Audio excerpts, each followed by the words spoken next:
Y el día de hoy vamos a continuar con en esa misma línea, ¿no?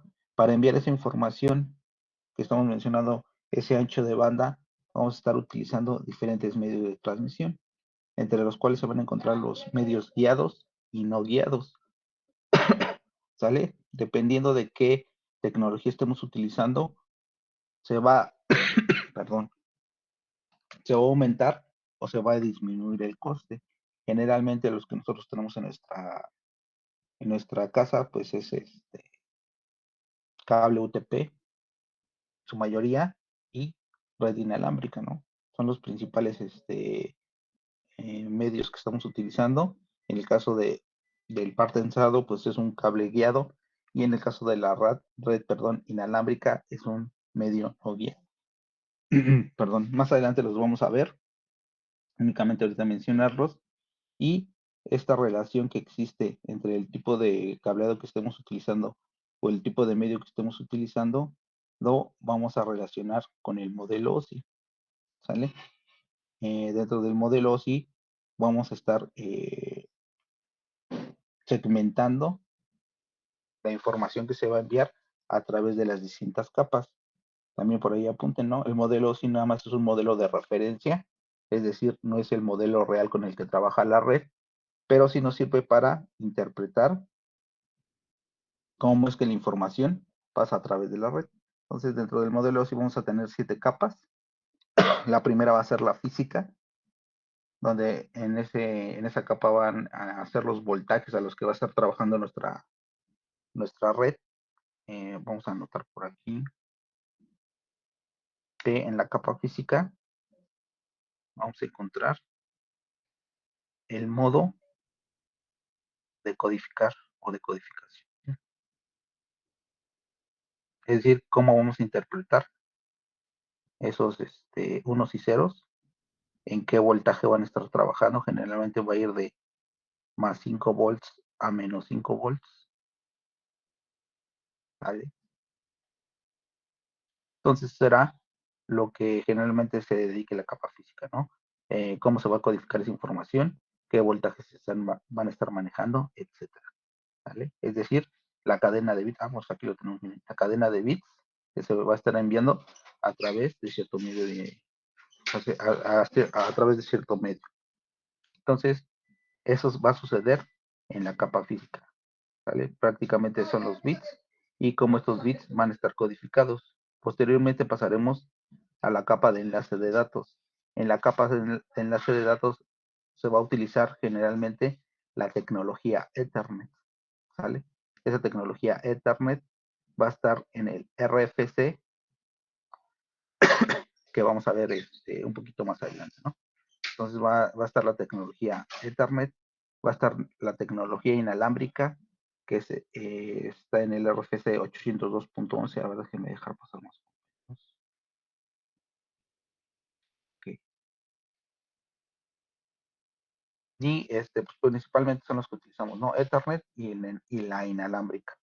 Entonces, nada más recuerden que Ethernet lo vamos a ver más adelante en el RFC, que le corresponde, que es el 802.3, y en el caso de la red inalámbrica, estaremos viendo más adelante el RFC 802.11.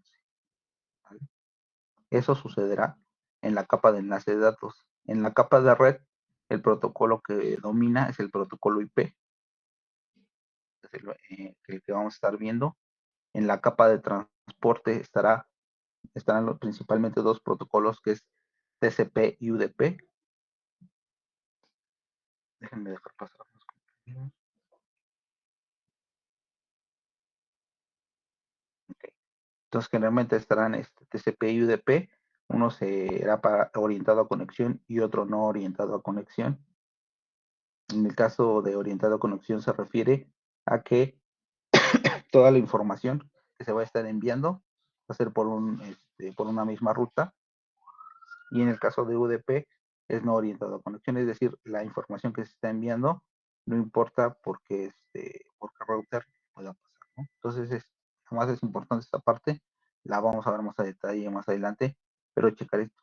Posteriormente, el modelo sí dice que sigue la capa de sesión, ¿sale? Si se dan cuenta en la pila de protocolos TCP/IP, que es la que estoy señalando en este momento y es la que tenía los protocolos ya aquí definidos, no tiene esas capas, no tiene ni la capa de sesión ni la capa de presentación, ¿sale? Entonces, nada más en el modelo OSI existe la capa de sesión y ahí se va a tratar de sincronizar toda la información que se ha estado enviando a través de los diferentes protocolos, ¿no? En este caso TCP o UDP, dependiendo del caso. Después de la sincronización, sigue la presentación. En esta capa, lo que sucede es que la información puede estar cifrada o puede haber compresión en esa información, ¿vale? Recuerden que estas únicas, las capas 5 y 6 únicamente están en el modelo OSI y no en el modelo TCP/IP. El modelo OSI, recuerden, es nada más un modelo de referencia y TCP/IP es el modelo real que se utiliza para posteriormente pasar a la capa de aplicación. En este caso, TCP/IP sí tiene su capa de aplicación y en este caso serán los protocolos que intervengan para interpretar esa información. Generalmente estaremos haciendo uso de HTTP, que es el más común para alojar páginas web, o más bien para nosotros poder ver esas páginas web a través del navegador. Entonces, como tenemos a la mano este protocolo, lo vamos a poder estar analizando y haciendo algunas pruebas. Y pues en el modelo sí también cuenta con esta capa de aplicación, ¿sale? Entonces, todo sucede desde la capa física hacia la capa de aplicación. La única diferencia que existe entre estos dos modelos son la capa 5 y la capa 6, ¿no? Que sirve para sincronizar y cifrar la información, ¿vale? Además de, a pesar de que nosotros vamos a ver toda esta pila de protocolos, nos vamos a centrar más en la capa 2 o en la capa de enlace, ¿vale? Esta capa de enlace la va a manejar un dispositivo físico que vamos a conocer como switch, ¿vale? Entonces, a este switch o al dispositivo switch también se le conoce como dispositivo de capa 2, también para que lo anoten por ahí. Y el router, que aunque no lo vamos a administrar, sí lo vamos a estar utilizando. Y en este caso, el router se conoce también como un dispositivo de capa 3, ¿no? Para que los distingan, estos son los dispositivos físicos que vamos a poder encontrar, ¿no? Todo lo demás, en transporte y aplicación y enlace, son únicamente protocolos que únicamente trabajan en determinada capa, ¿no? Más adelante también vamos a checar esa parte. Hasta aquí alguna duda o comentario, compañeros, acerca de las capas del modelo.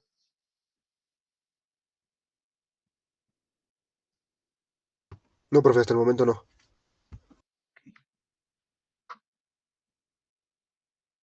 Nos pasamos a la siguiente.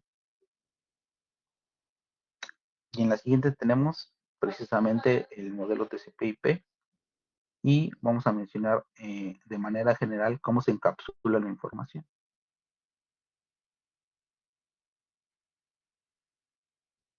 ¿vale? El encapsulamiento, cómo es que los datos viajan a través de una red. En este caso tenemos, recuerden, la pila del modelo TCP/IP y empezamos por la capa de aplicación, ¿no? Que es la capa 1. En esta capa 1, recuerden que se va a dar el mensaje, ¿no? Se va a enviar el mensaje, ¿vale? Nosotros vamos a enviar el mensaje a través de ese dispositivo. Después de la capa de aplicación, pasa a la capa de transporte. A ese mensaje que nosotros estamos enviando, vamos a decir que el mensaje está en este momento marcado como M. Como ejemplo, vamos a decir que es la palabra hola. Y ese mensaje, al ser enviado a la siguiente capa, esta capa de aplicación únicamente se puede comunicar directamente con la capa de transporte. No se pueden saltar capas. Es decir, la capa de aplicación no podría enviar información a la capa de red, ni a la de enlace, ni a la física. Forzosamente, la de aplicación se tiene que comunicar primero con la capa de transporte, ¿sale? Cuando sucede este encapsulamiento, perdón, los datos, la capa de transporte le agrega a los datos una cabecera. En este caso la cabecera está como HT, ¿qué? Que es cabecera de transporte, H subíndice T, que es cabecera de transporte, se le agrega al mensaje, ¿vale? Para que este pueda ser interpretado por la capa de red. Sin esta cabecera de transporte, si en algún momento se llegara a enviar a la capa de red no lo va a poder leer porque necesita identificar esta cabecera de transporte, ¿vale? Entonces envía la información a la de transporte envía la información o el mensaje a la capa de red y la capa de red a su vez agrega una cabecera subíndice N de network, ¿vale? Entonces, lo que está sucediendo es que se está encapsulando ese mensaje, bueno, aquí lo tenemos, el mensaje que tenemos como unos y ceros, que podría ser la palabra hola, en un principio se encapsula por la capa de transporte, se envía a la capa de red, se le agrega una cabecera, se dice que está encapsulando la información, posteriormente pasa a la capa de enlace, y está marcado como HL o H subíndice L del link de enlace, y posteriormente pasa a la capa física, ¿ok? En este caso, la capa física ya puede enviar la información, que puede ser, en este caso, un cable UTP, ¿no? Al enviar esa información, generalmente va a llegar primero a un switch, ¿vale? En este caso está como un círculo, el switch que nosotros vamos a estar manejando con la simbología de Cisco, es más o menos un cuadradito con dos líneas encima, ¿no? Entonces, el switch que nosotros vamos a estar manejando es de ese tipo, ahorita lo vamos a hacer en Packet Tracer para que entreguen esa actividad del día de hoy, para que lo vayan abriendo, ¿no? Entonces envía la información la computadora a través de estas capas. Todo esto sucede en la computadora, ¿sale? Toda esta encapsulación sucede en la computadora. La computadora envía la información a través de un cable de red UTP, llega hacia el switch y el switch únicamente estamos diciendo que el switch es un dispositivo de capa 2, por lo tanto únicamente puede leer lo que sucede en la capa 2. ¿Vale? Lo único que va a hacer es quitarle la cabecera o va a interpretar la cabecera de enlace, y en esa cabecera, ahorita lo vamos a ver en Packet Tracer, va a traer la información de la dirección IP destino, ¿sale?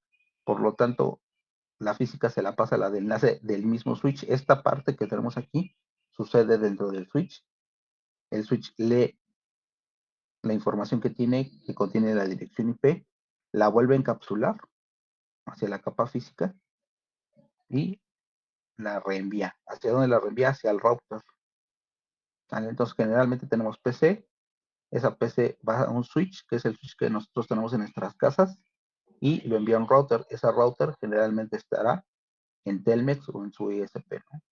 Lo envía al router a través de la capa física envía el encapsulado a la capa de enlace de datos, y este interpreta la información. Recuerden que dijimos que el router es de capa 3, por lo tanto, no únicamente se queda la información aquí en capa 3, sino la envía, perdón, en capa 2, sino la envía a la capa 3. La capa 3 va a interpretar esta información, que vuelvo a repetir, contiene dirección IP y algunos otros elementos que vamos a ver, y lo vuelve a encapsular, ¿sale? Para ser enviado finalmente a la PC destino o al cliente. Y vuelve a suceder el mismo proceso, únicamente que ahora en la inversa. La información se empieza a enviar y se van quitando cabeceras dependiendo de la capa a la que estén accesando para obtener la información o el mensaje, que en este caso habían dicho que era hola, ¿vale? Lo importante de esta parte es que sucede una encapsulación de la información o del mensaje. Cada dispositivo va a interpretar la información, no puede, es decir,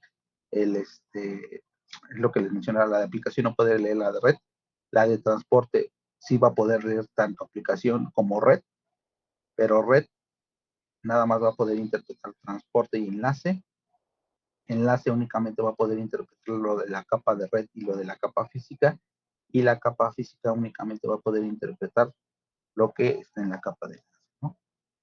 Entonces, así de manera general, es lo que sucede, perdón, es lo que sucede en una comunicación entre algún dispositivo que está en su casa, pasa a su switch, que también les entrega Telmex o su ISP, esa información que llega al modem que les entrega Telmex pasa a un router que se encuentra en las oficinas de Telmex, en las oficinas centrales de Telmex, para posteriormente enviarlo al destino, ¿no? Entonces, de manera general, es lo que sucede en el encapsulamiento. De manera general, así se va a enviar la información. Obviamente va a depender del protocolo que nosotros estamos utilizando para enviar esa información, que es lo que vamos a ver más adelante. Hasta aquí, ¿alguna duda, compañeros?